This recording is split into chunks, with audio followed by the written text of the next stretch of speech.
Halo semuanya, perkenalkan nama saya Alisius Adikus Palmono Jati dari Prodi Manajemen Sangatta Dharma kelas A angkatan 2020. Kata manajemen pasti familiar di telinga kita, dan banyak orang yang mendengar kata itu menjadi berpikir, jabatan tinggi nih, uang besar, gaji besar, orang penting. Tapi sebenarnya apa sih arti dari manajemen itu? Mari saya jelaskan.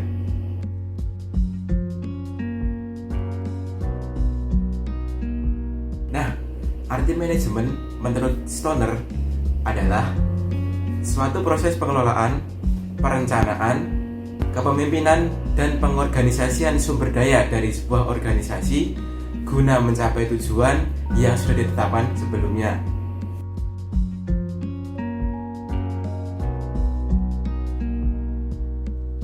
Manajemen memiliki 4 fungsi utama yang sering dikenal dengan POAC. Yang pertama adalah P, planning atau perencanaan. Adalah kegiatan menetapkan tujuan organisasi dan kemudian merumuskan strategi yang tepat untuk melaksanakan tujuan tadi. Dan fungsi yang kedua adalah O atau organizing, yaitu melakukan pengaturan sumber daya dalam perusahaan.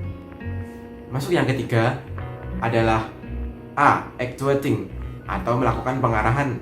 Pengarahan ini dilakukan agar tercapainya efektivitas dan efisiensi dalam perusahaan.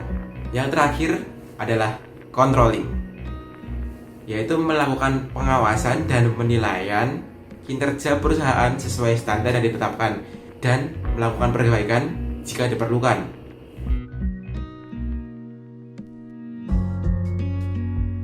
Unsur manajemen itu ada 6, yang sering disebut dengan 6M, yaitu man, money, methods, materials, machine, dan market. Yang pertama adalah man, yaitu sumber daya manusia yang ada dalam perusahaan. Dan yang kedua, money, yaitu modal berupa uang untuk membiayai seluruh kegiatan dalam perusahaan.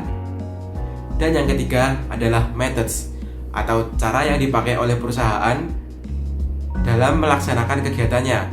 Ini sering disebut dengan SOP atau standar operasional prosedur. Yang keempat adalah materials atau bahan baku yang diperlukan untuk produksi barang atau jasa dalam perusahaan.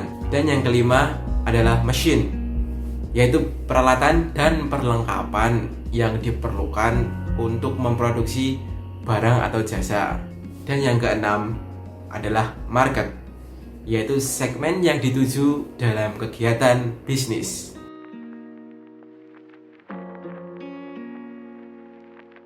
Manajemen tentu mengalami perkembangan dari masa ke masa, dari era ke era, khususnya era revolusi industri.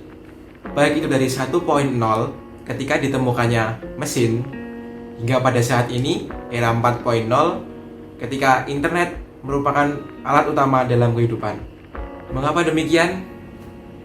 Kita ambil contoh di kehidupan kita sehari-hari. Laptop, handphone, itu semua membutuhkan internet.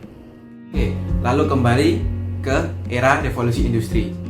Di sini saya akan membahas era 1.0, yaitu era ditemukannya mesin uap. Pada mulanya industri itu dikerjakan semua oleh manusia, semua serba tangan. Namun sejak ditemukannya mesin uap, perlahan-lahan itu mulai berubah. Tenaga manusia mulai tergantikan oleh mesin, karena mesin itu bisa diperintah sesuka hati kita.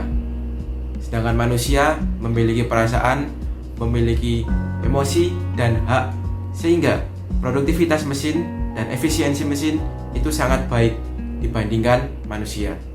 Lanjut kepada era 2.0 ketika ditemukannya listrik dan metode-metode yang lebih bagus untuk mengolah sumber daya dari dalam bumi seperti minyak dan gas alam. Penemuan ini akhirnya menghasilkan penemuan-penemuan baru lagi seperti conveyor belt, pesawat terbang, telepon, dan lain sebagainya.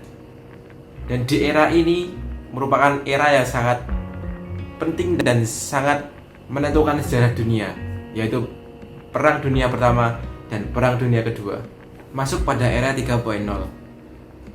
Walaupun dulu manusia sudah mulai tergantikan oleh mesin, tapi itu tidak sepenuhnya, karena manusia masih memegang peranan penting dalam jalannya Perang Dunia Kedua.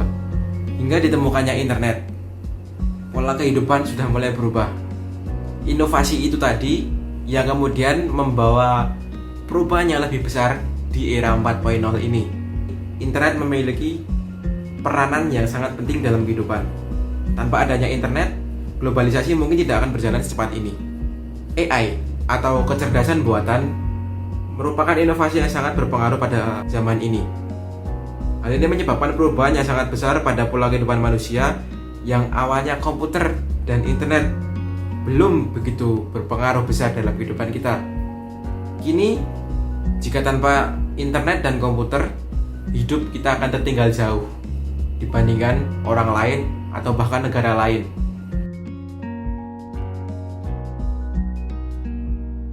Kita sebagai generasi muda adalah generasi penerus bangsa, dan kita sekarang hidup di era 4.0.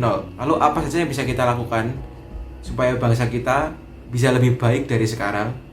Caranya adalah kita berinovasi dari platform digital yang sudah ada dan juga kolaborasi. Pertama-tama, kita mulai manage diri kita sendiri, entah itu dari pekerjaan, tugas belajar, maupun keuangan. Kemudian kita juga harus konsisten dengan apa yang kita lakukan. Lalu kita perbanyak hubungan dengan orang lain dengan cara apapun, entah itu secara langsung bertatap muka atau menggunakan platform digital seperti bermain game, WhatsApp, Instagram, Facebook, dan lain sebagainya. Kemudian kita manfaatkan segala sumber daya yang ada, seperti kita punya laptop, handphone, dan lain sebagainya. Gunakan itu untuk peluang usaha. Nah, itu tadi teman-teman yang bisa saya sampaikan mengenai manajemen dan apa cara-cara yang bisa kita lakukan dalam era sekarang ini dalam kondisi yang seperti ini juga. Saya Jati, mohon maaf jika ada kesalahan. Tetaplah semangat, jangan pernah putus asa, dan penting yakin, mulai aja dulu.